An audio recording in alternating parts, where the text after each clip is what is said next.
Starting off this list in our number 10 spot, we have the Peanut Vendor. The Peanut Vendor was made in 1933 and is a really short animated film and just shows a monkey who is singing a song. This sounds cute, but I assure you, it is the stuff of nightmares. The monkey is selling peanuts and his song is about how he is only there for a limited time, so everyone should come and buy some before they go to sleep. This all seems reasonable except for the fact that this animated monkey character does not look like a monkey at all and instead looks absolutely horrifying. If you put this guy next to Jason Voorhees, I feel like I would still be more scared of whatever the heck this monkey thing is. I feel like I do not want to buy his peanuts, but I'm afraid that if I don't, he's going to come and find me. I truly didn't know that a 2-minute animated video could be this creepy, but they certainly delivered. In our number 9 spot today, we have the Kitchen Casanova. The Kitchen Casanova was made in 1996 and was a part of Cartoon Network's What a Cartoon series. Basically, it is about a guy who is trying to prepare dinner for his date, but he is exceptionally nervous, and of course Murphy's Law would have it that everything is going wrong. This cartoon was actually eventually pulled from the air because of the fact that at one point he accidentally slices off one of his fingers and blood goes spurting everywhere, which probably isn't an ideal image for children, but I honestly don't even think that that was the worst part. In the end, when the date arrives and he reveals the big meal he made, it is actually just the grossest and creepiest looking thing ever, and it had me feeling very glad that I was only watching a cartoon. The dinner has eyeballs, bloody bones, and a severed human foot, and a rolled up tongue that unfortunately unrolls and then twitches before being covered up again. Okay, so it's a pile of gross, not really food. I could get past that, except for the fact that they actually eat it. I just hate that so much. All in all, this whole thing is just very bizarre, and the ending leaves you with a very uncomfortable feeling. In our number 8 spot today, we have Sunshine. Before I dive into this one, guys, please don't forget to hit the thumbs up button if you're enjoying the video so far, because it really helps us out. Sunshine, or Little Sun, is a show from Czechoslovakia that ran from 1979 until 1989. It is actually pretty hard to find most of the episodes that aired. There were different segments in the show and different characters, and while most of it was fairly normal for the 1980s, there's one character in the show that is well known for just being extremely creepy. I know this guy isn't a cartoon and he's actually a puppet, but I just had to include him on this list. The character's name is Radifak Plachta, which translates to something like Big Nose Blanket.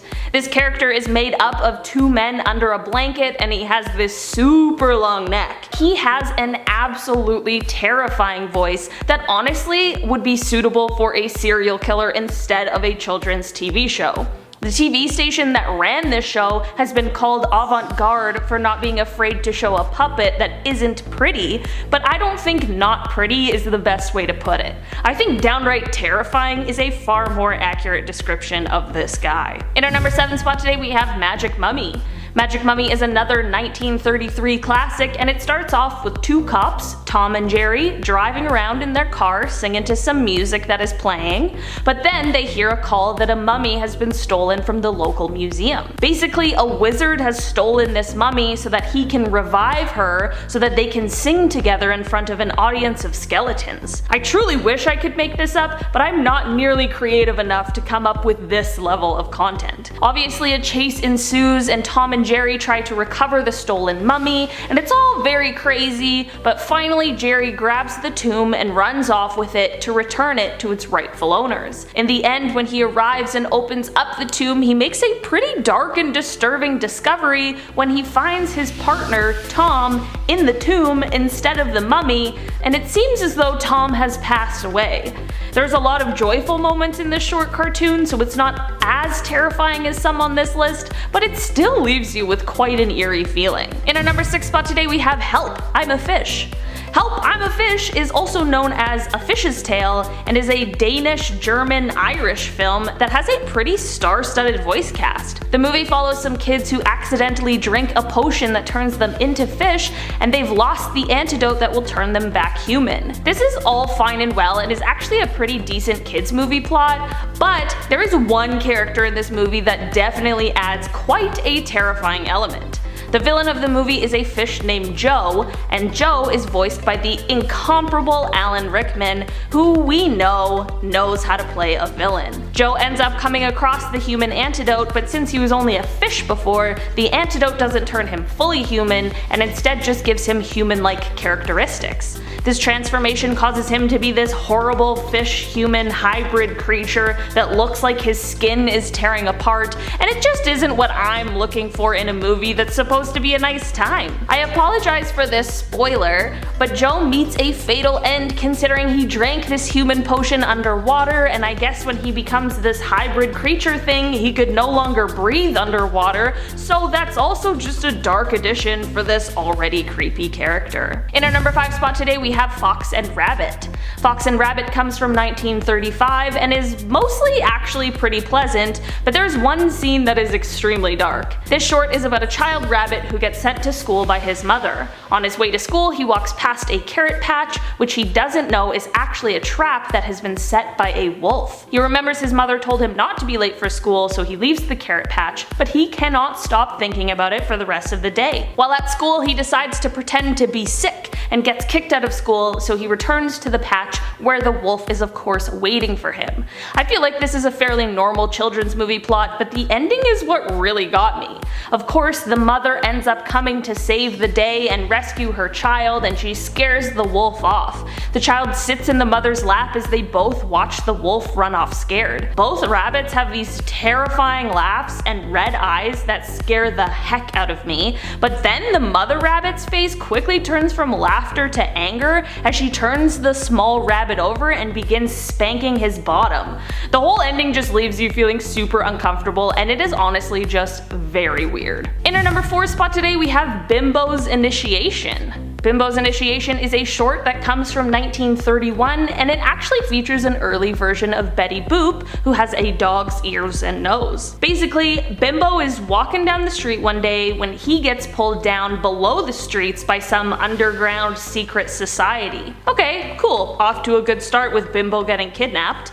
The leader continually asks Bimbo if he wants to join the group, to which Bimbo answers no, as any sane person would, and then Bimbo is forced to go through these really dangerous events. He keeps refusing and then being put into these situations until he ultimately agrees to join this creepy cult.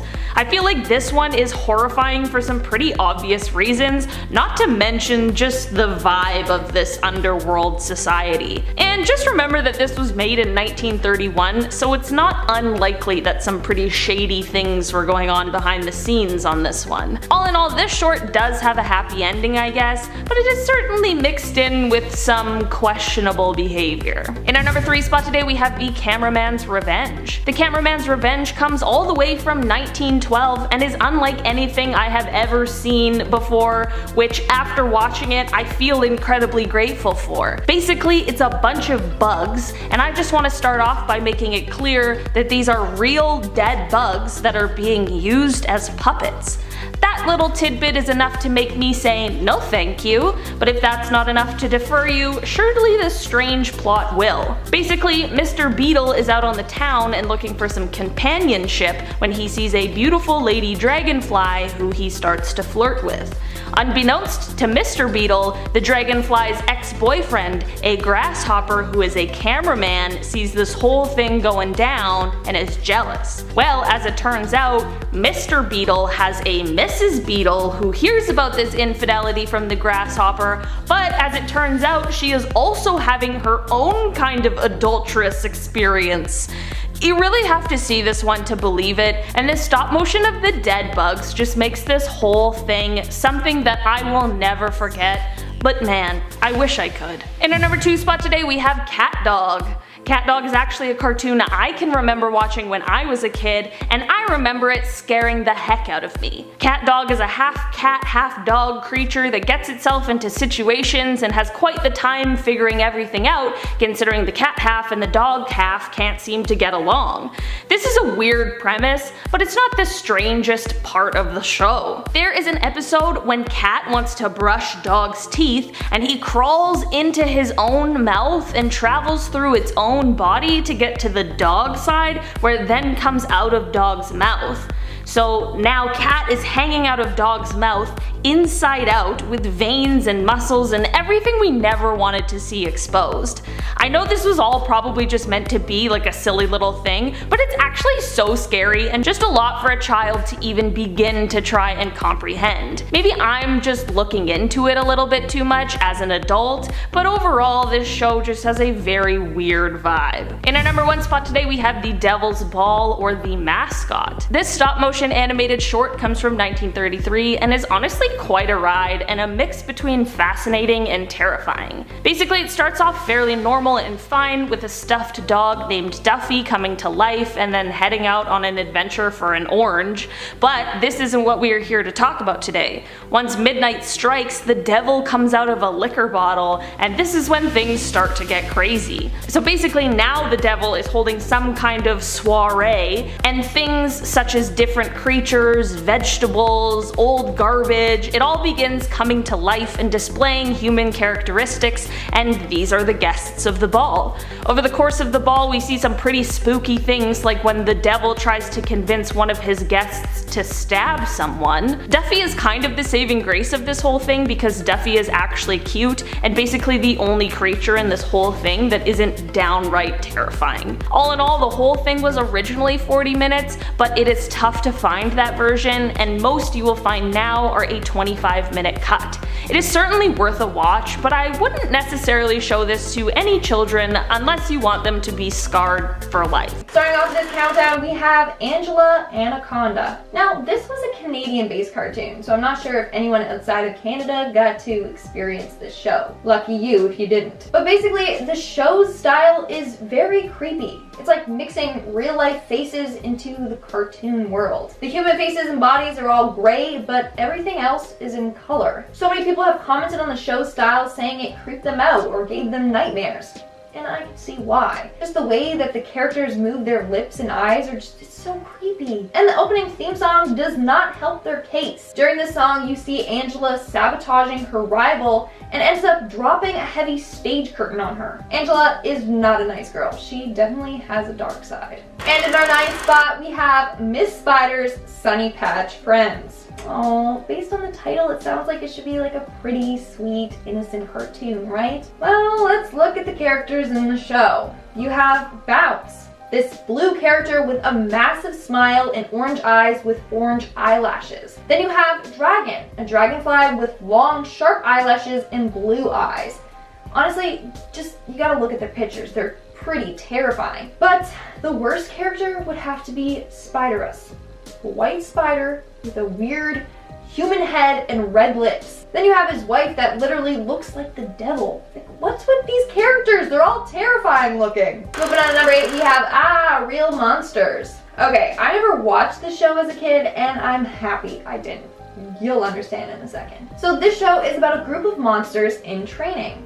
Ickis, Oblina, and Crumb are all monsters who attend a school to learn how to frighten humans. Kind of sounds like Monsters University and Monsters Inc. once I think about it. Now let's take a look at the design of these monsters. They are so creepy and you cannot convince me otherwise. So let's start with Ickis. Probably the least scary looking one. Ickis is like a little gremlin with a wide Cheshire cat smile. But his eyes turn red and his teeth turn sharp when he scares people. Then we have Oblina. She's like an evil black and white candy cane looking creature. But take a look at her beady little glowing green eyes and huge lips and mouth. Oblina is like a serpent type creature that can contort her body. She can use her teeth, lips, and tongue to scare people. Then you have the scariest one of all, Crumb. This naked looking monster. He literally has detached eyes, so he's always stuck holding them up in the air. And he's covered in hair and it just looks super disturbing. His scare tactic is to use his grossness to frighten humans. Well, they succeeded with that. So yeah, the creatures alone make this show terrifying. I would be shocked if it left a lot of kids scarred. In our 7th spot, we have The Real Ghostbusters. Yes, our classic movie had a cartoon as well. This was a 1986 show filled with terrifying monsters. If this show was still around today, you know there would be tons of moms complaining about it, saying it's not appropriate for the kids, blah blah. Okay, Karen. So let's talk about some of these creepy monsters. So up first we have Akira. This is the demon version of a Mesopotamian goddess of disease and death. She basically wants to create chaos through disease. Her appearance is disgusting, with a shriveled green zombie-looking face with worm-type creatures for hands. Each worm has its own face with a tongue with sharp spikes on it. Akira would then infect other individuals, which causes them to get big boils on them. These boils were in fact her offspring.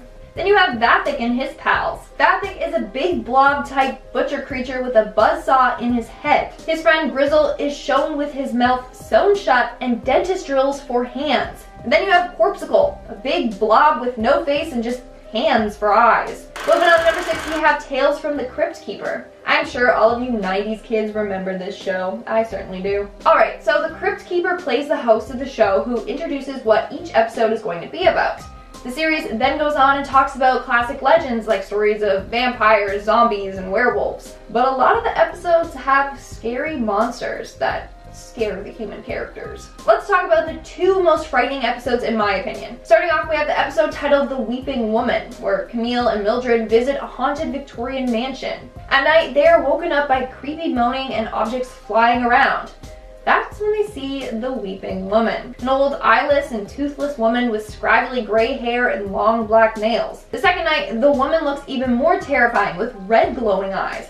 She ends up chasing the girls around the house, not to mention chasing one of the girls to the top of the roof, where she almost gets pushed off to death. Then you have the other episode titled Sharon Sharelike. This is an episode about a girl named Shauna who refuses to share her toys with her little sister Katie. As a result, she hides one of her old toy dolls in the vent so her sister can't play with it. Then the doll ends up coming alive and haunting her. The episode is really creepy, with the doll coming alive and saying things like, "You're not nice, I don't like you."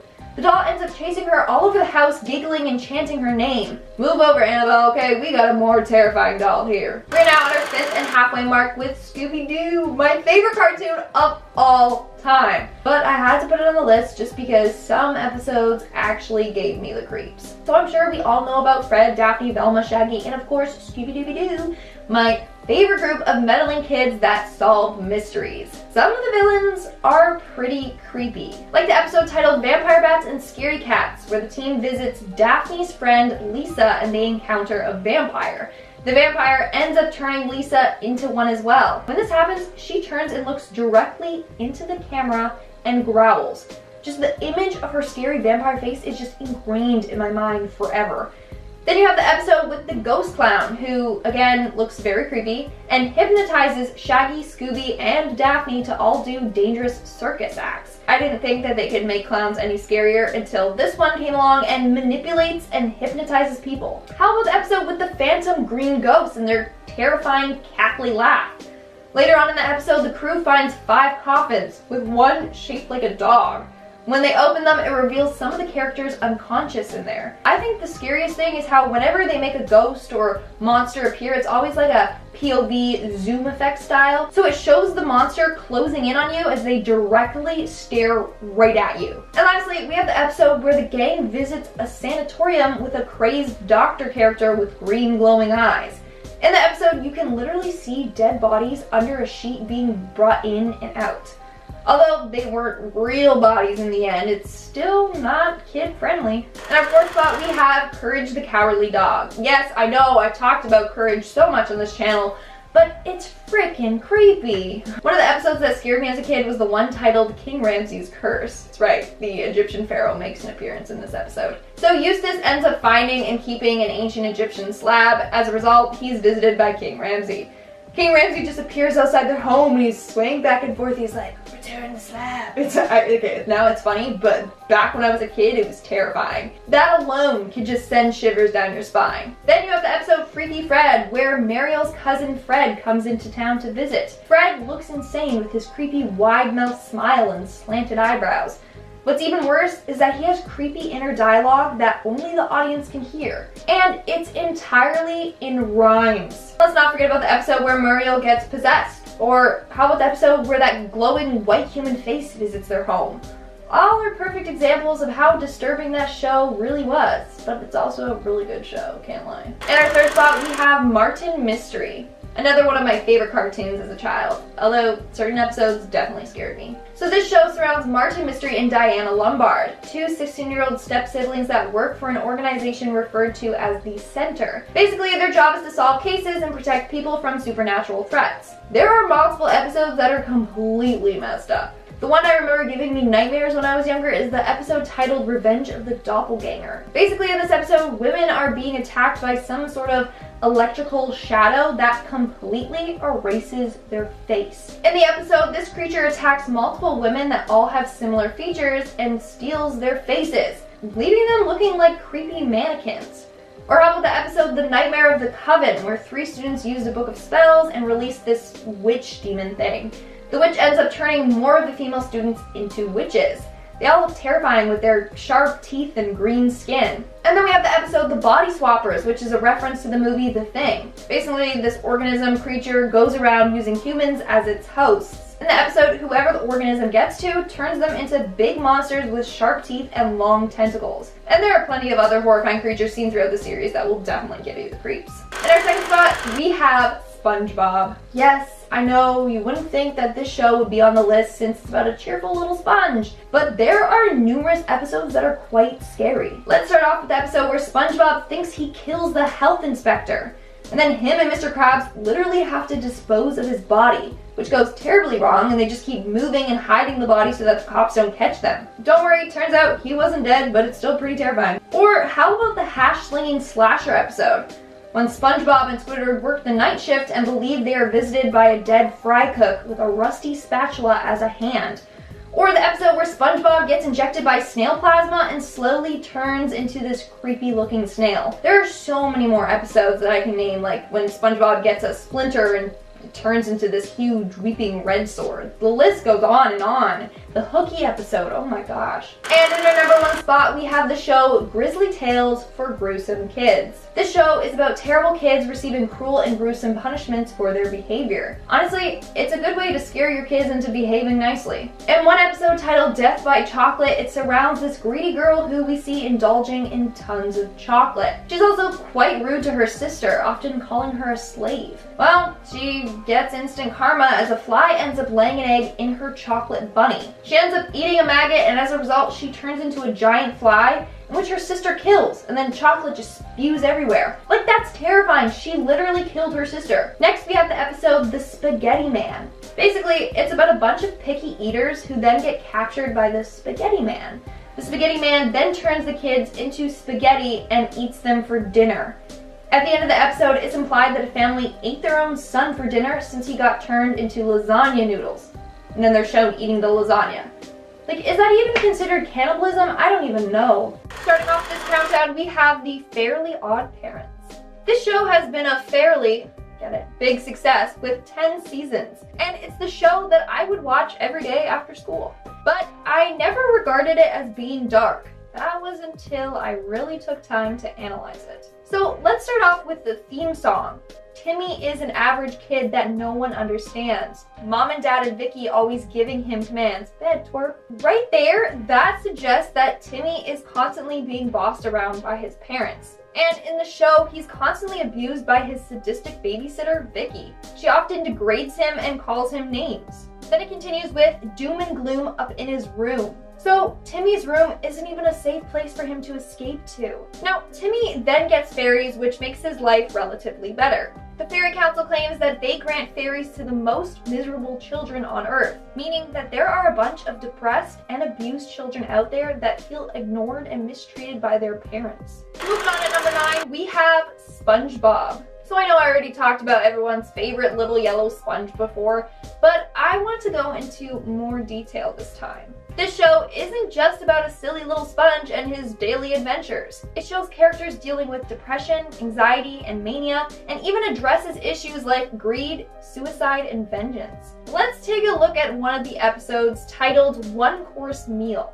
In this episode, Mr. Krabs discovers that Plankton is terrified of whales, and then he uses this to his advantage to torture him. It is revealed that Plankton's ancestors were killed by whales. Now, Mr. Krabs tortures Plankton so much that he actually tries to commit suicide. We see him lay down in the middle of the road waiting for a bus to run him over. Or how about the episode where SpongeBob believes he kills the health inspector and then him and Mr. Krabs struggle to try and hide his body from the cops?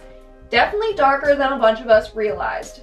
In our 8th spot, we have Phineas and Ferb, a goofy little show about two inventor brothers and their super agent pet, Platypus Perry. So in the show, Candace is always trying to get her brothers in trouble by trying to get her parents to witness their inventions, but she never succeeds. Well, it makes her seem like she's a pathological liar. Then in season 1, episode 45, she finally succeeds and her parents catch Phineas and Ferb in the act. As a result, they get sent to reformatory school. Now, this is when the show takes a very dark turn. At this school, the brothers get their imaginations forcibly removed from them. They go through this very disturbing brainwashing process where you see this machine strapped to their head, basically sucking the life out of them. Then we see that they're strapped down with their eyes forced open as they watch this show about how imagination is morally wrong.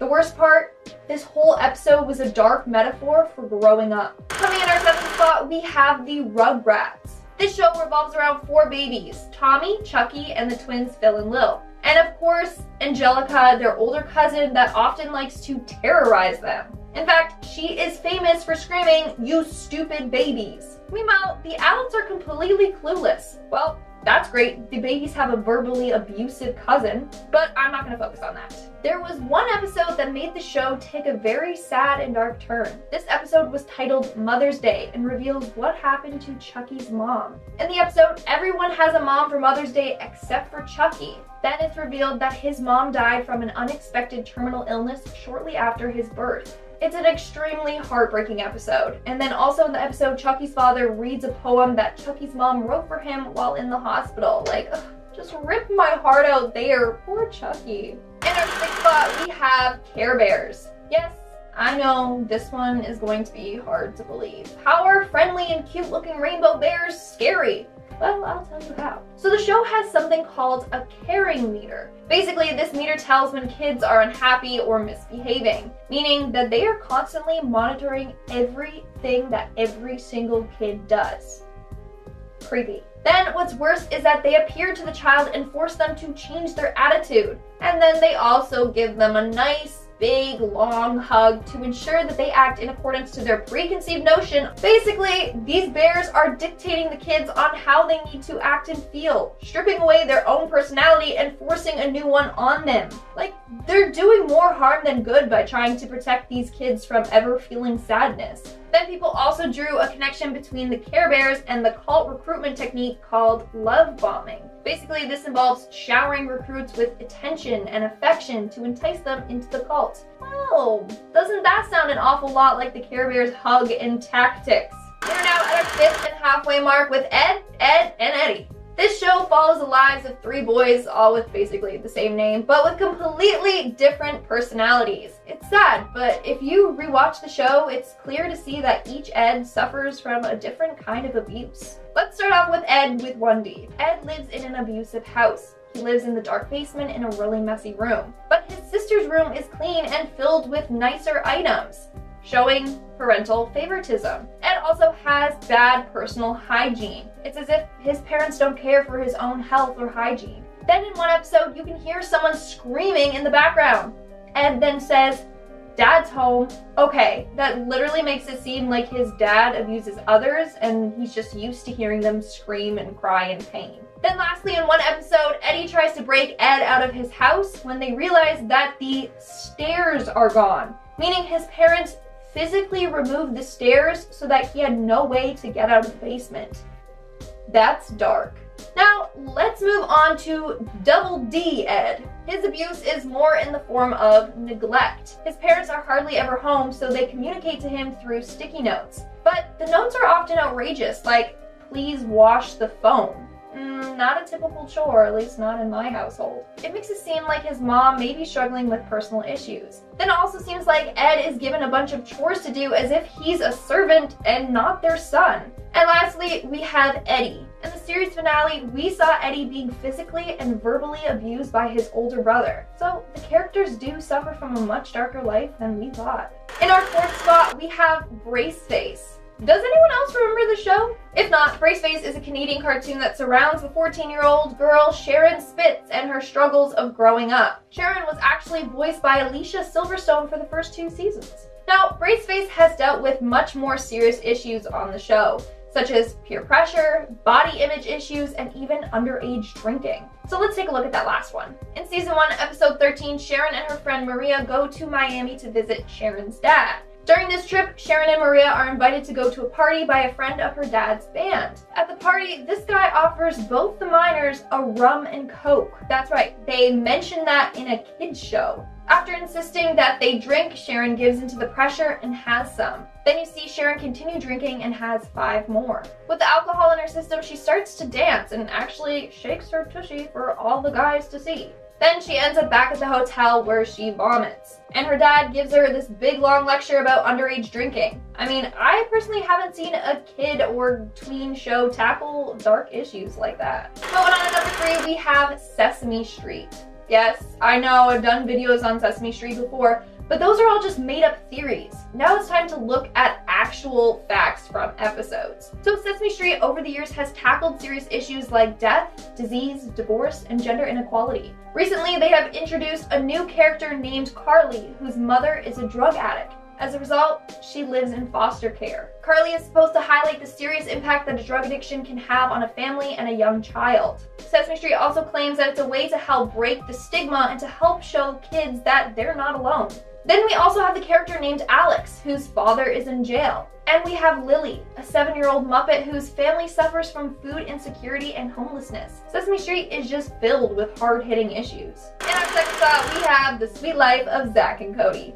A classic show that is very well written and actually hilarious, and I still enjoy watching it to this day. So there are 2 main episodes that I want to discuss. The first one being the episode titled Health and Fitness, which was season 2, episode 34. In this episode, London and Maddie go to extreme measures to make sure their bodies look perfect for a fashion show. London is shown trying to lose an extreme amount of weight, whereas Maddie thinks that she needs to gain weight. This episode tackles the eating disorders, anorexia, and bulimia. But as a kid, it went right over our heads. London ends up starving herself to the point where she's super dizzy, and Maddie has digestive issues after binge eating all day. Now, the next episode I want to talk about is titled Poor Little Rich Girl, and it's from season 1, episode 13. In this episode, we find the very upsetting truth about London's childhood. So basically, in this episode, London's father goes broke, and as a result, London loses her place and has to live with Maddie. That's only temporary though, he's still rich, don't worry. While at Maddie's, she says she didn't realize that families actually sat down and ate meals together. She said that her parents would often go out to restaurants and would leave her home with a nanny. But the nannies never spoke English, so she was often alone with no one to talk to. Also, the nanny was never the same, so it's not like she could have formed a bond with them. It's almost like having a new stranger in your house every day. Then in the episode, London failed at her attempt to try and cook. Well, it's because no one taught her how to cook. Then she also says that every weekend she was stuck flying back and forth between her mom and dad. So she didn't really have a good childhood. Side note, the episode about the ghost in Suite 613 would always scare me as a kid. Do any of you guys know what I'm talking about? Let me know in the comments below. And in our number 1 spot, we have Hey Arnold. Hey Arnold was an American animated series that aired on Nickelodeon from 1996 to 2004. In the show, there's a character named Helga who is considered a big bully. She often picks on and teases other kids, especially Arnold. Well, in season 4, episode 34, titled Helga on the Couch, the audience finally learned the sad truth to why Helga acts the way that she does. While talking to a child psychologist, Helga reveals that she was severely neglected as a child. Her parents mainly focused on her perfect older sister. She tells the psychologist stories like how her mom left her winter coat at the dry cleaners, and so she had to walk to school in the freezing cold in the middle of winter without one. It also implies that her mother suffers from alcohol abuse. Then it is also revealed that one time her mother packed her lunch with only a few crackers, moist towelettes, and a can of shaving cream. And when she was just 3 years old, Helga would have to walk to school by herself in the rain because her parents were too focused on her sister and forgot to take her to school. That's an extremely sad backstory. Number 10, Booba. Stuff you watch as a kid always seems way different when you get older. Like if you go back and watch Shrek, you see all the jokes that were tucked away for adults. Or if you go back and watch Peter Pan, you get to see all the racism that wasn't tucked away at all. For real, the original animated Peter Pan is like hella racist now. It's like propaganda level racist. Now Booba will make you think about how horribly people were treated, but it will make your Uncle Steve feel like he's having a flashback from the first time he went to Burning Man. This trippy weird cartoon was clearly made to keep babies entertained with its bright colors and strange Teletubby-ish characters, but it looks more like something you would see after you were abducted by aliens. If when you got abducted, the aliens hit you with 7 tabs of acid and then spun you around until you vomited. It's weird stuff like this that makes me think there's some sort of creepy subliminal programming going to make all kids react to different colors in strange ways. Number 9. JJ the Jet Plane. Sometimes when you take a face and slap it onto an inanimate object, it comes out cute and playful, like Thomas the Tank Engine, and other times it looks like what a war vet has PTSD dreams about. JJ the Jet Plane is a show about sentient planes who I'm assuming work as planes, because if you want to survive in corporate America, you better get a job. Talking planes are not. And on the front of these freakazoid jets are giant human faces that make my sleep paralysis demon look like 2003 Britney Spears. What makes these creations even more unsettling is when they're standing next to real people. This gives you the opportunity to give a direct comparison to the monstrosity before you. I also wonder about how more of these half-human, half-plane creations come into the universe. Do these planes bang and then give birth to little planes that grow over time? Or are they built? Is there a bomber plane out there that's having an identity crisis who's like, I want to love, but I was only made to kill? Number 8. The Demon Headmaster. Yeah, we all know school sucks. All you do is get homework, you get ignored by your crush, and it seems like the whole process is an indoctrination system to get people used to the idea of following blind orders with only moderate reward so you can be an obedient slave for our Illuminati overlords. What a bummer. But what if the person running the school was actually trying to kill you? Well, good thing I didn't forget my algebra homework. This show is about, you guessed it, a demon headmaster who is trying to use his position to control all the students and eventually... The same thing we do every night, Pinky. Try to take over the world. He has hypnotic eyes which he can use to control the minds of kids at school. Any show that has a creepy old white dude who controls the minds of kids can get onto my list of no thank you, I don't want any more of this. How about next time you just have a fun show where kids hang out in a park, throw rocks at each other like the good old days. Number 7. Pipkins. I guess because I grew up in the anime era, I never watched shows with like real people in them. Why would I watch shows like Friends when Moses was splitting the Red Sea with a Beyblade? That is way more interesting than whether or not Monica is gonna sleep with the new guest character. But before my time, kids shows starring real people were all the rage, and the way they would give a little bit more childlike flair was with puppets, and puppets are just right underneath clowns when it comes to creepiness. A show famous for this was Pipkins. It was a British TV show with all sorts of different kinds of puppet mascots, some of which that looked like they were made in the same dungeon that Leatherface mixes human skin masks. One of the worst of the bunch was Hankley Hare. It was a rabbit that looks like it was scraped off the road 15 minutes before they threw him on camera. I mean, if you're making something for kids, at least put a little effort into not giving them nightmares. It was almost like the producer said, you know, people never forget what they're afraid of. It's the best marketing strategy.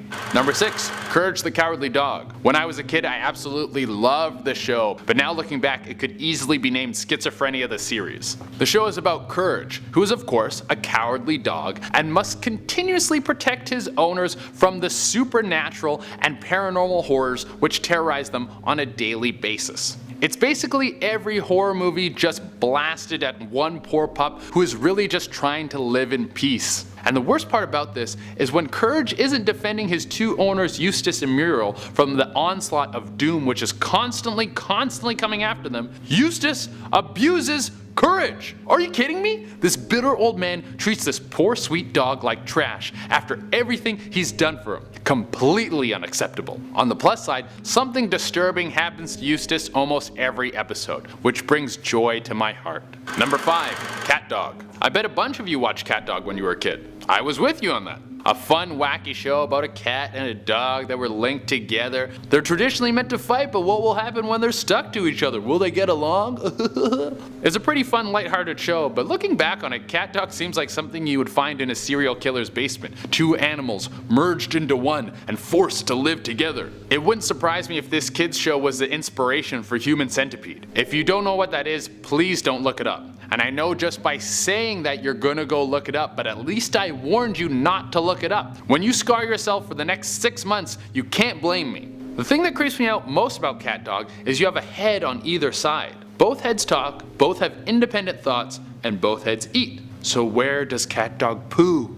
Does it eat and poo? Does each mouth also have a butthole that poop comes out from each end? Or is there a hidden butthole somewhere in the middle? I would like someone to contact the creators of CatDog and please let me know or I will not be able to sleep tonight. Number 4, Dragon Ball Z. Easily one of the best shows ever created. You have epic fights, ridiculous storylines, people coming back from the dead, changing their hair color. It's basically a soap opera for single dudes and I wouldn't have it any other way. But this show has had some pretty messed up moments. From Gohan watching his dad die in front of him and then getting kidnapped by a dude who is his dad's sworn enemy and then being forced to train in the wilderness like some sort of animal, to Krillin getting blown up by Frieza in front of all his friends. There were even entire planets which would get wiped off the face of the universe. Probably one of the most twisted things was Majin Buu, who would turn people into candy and then eat them. This is like old school Hansel and Gretel horror fairy tale level stuff. There's even an episode where Chi-Chi gets turned into an egg and then crushed in front of her son. I hope being Super Saiyan comes with a good healthcare plan, cause that kid is going to need tons of therapy. Number 3, uh-oh. Back in the early days of the amazing world of Canadian television, there was a show called Uh-oh. The show was basically mild forms of child abuse. It was a game show with a wacky host named Wink Yahoo, real name, where kids would compete in a bunch of slime-themed challenges in the hopes of winning such amazing prizes as a 1999 JVC cassette player or Pantorama jeans. It wasn't the incredibly lame prizes that made this show such a terror, but it was the villain of the whole thing, who was the Punisher. He looked like a cross between Jason Voorhees and the Gimp from Pulp Fiction, and his only job was to slime kids. No thank you. But all in all, the show was pretty harmless fun. The worst part about it really is going back to watch it and seeing how painfully 90s it is. It's some of the cheesiest things I've ever seen. Number 2, Adventure Time. Again, one of my favorite shows, but there are so many underlying themes and storylines in this show that are super depressing. And guess what, guys? Depression is scary. First, the show takes place in a post-apocalyptic world where all humans were turned into these weird zombie sludge monsters. The main character Finn is the last human alive and is constantly conflicted with being alone in the universe. The Ice King used to be a brilliant scientist, but his mind was destroyed and he was turned into a bumbling oaf. On top of all this, the show constantly questions reality and existence, which makes me question reality and existence. And I'm like, god damn, I'm just trying to watch some cartoons on the couch and ignore my responsibilities. And now I'm thinking about whether or not there's a god? This is a lot. The show is amazing, but it could cause you to have a mental breakdown if the concepts are too much for your little brain.